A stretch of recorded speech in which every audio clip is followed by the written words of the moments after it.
is a little clip because Lisa made a whoopsie. Did all those measurements, went through all that time, and I left 3 more out. Actually, maybe 4, more than 2, less than 10. Who's counting? But we're just going to do a quick little video right now. So when I get down to the full video for Thursday, you got this measurement ahead of time, and we'll have all the time we need to get going on our pattern making. So Ann is going to be helping me. I'm going to do some of it, and we'll just kind of move along as we can. If you notice there's a messy sewing room, here to tell you, every sewing room that's too clean means somebody isn't very creative or isn't working hard enough. My sewing room, messy, but it's because I'm creative and I'm doing things. So, never think you've got a messy sewing room. You've got a creative room. Alright, so the one that I'm going to start with is the upper middle armhole. I know, crazy sounding, but actually it's the middle of the armhole. I'm wearing this sleeveless dress. This ends up about here on you. And we'll probably be able to give you a better idea of it's like the upper bust measurement everybody wants for you now for you to get a bra measurement. So it's going to go across, and no, I'm not using the actual dress because I think the dress is a little wide in this particular area. So on me, it came to 12 1/4 inch, and that came out to a full 31.5 centimeters. Now Ann is going to do the back portion of this, and I'm going to turn so you can see where she measures. Again, we're not doing it way out, we're doing it 12.5 inches and 32 centimeters. Okay, so we want to mark these down. And this next one is a little weird.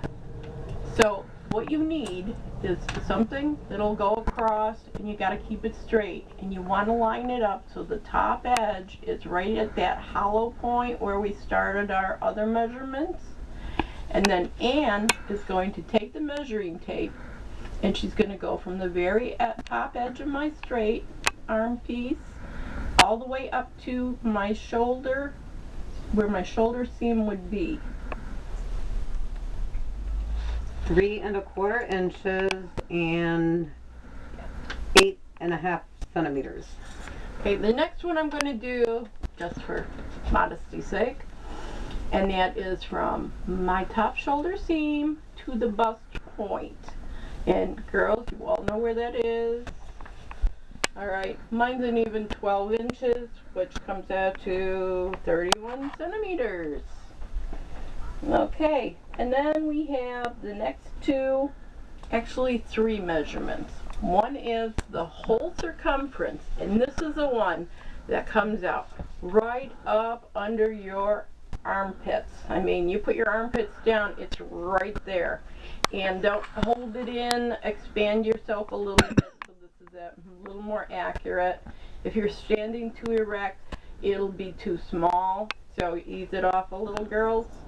And mine came out to 41, which is a 104 centimeters.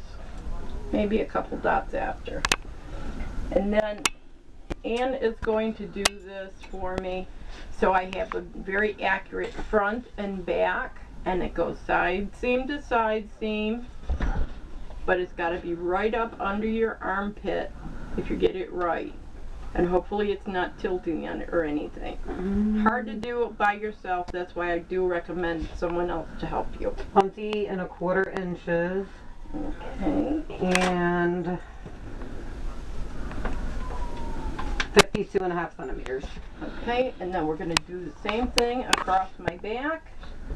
Yes, put your arm out so whoever's helping you can see.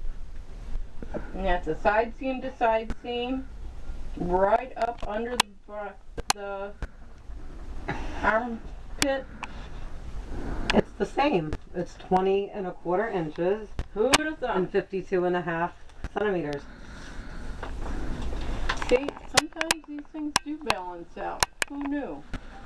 Those are the extra ones that I forgot. I'm so sorry for it. Sometimes we get ahead of ourselves, but when I started making a pattern out, I was like, my goodness, I forgot something. And you can't get from here to there without them. So, we will catch you Thursday, and you will have all these measurements done by then, and they will help you understand what I'm going to be telling you then. So thank you.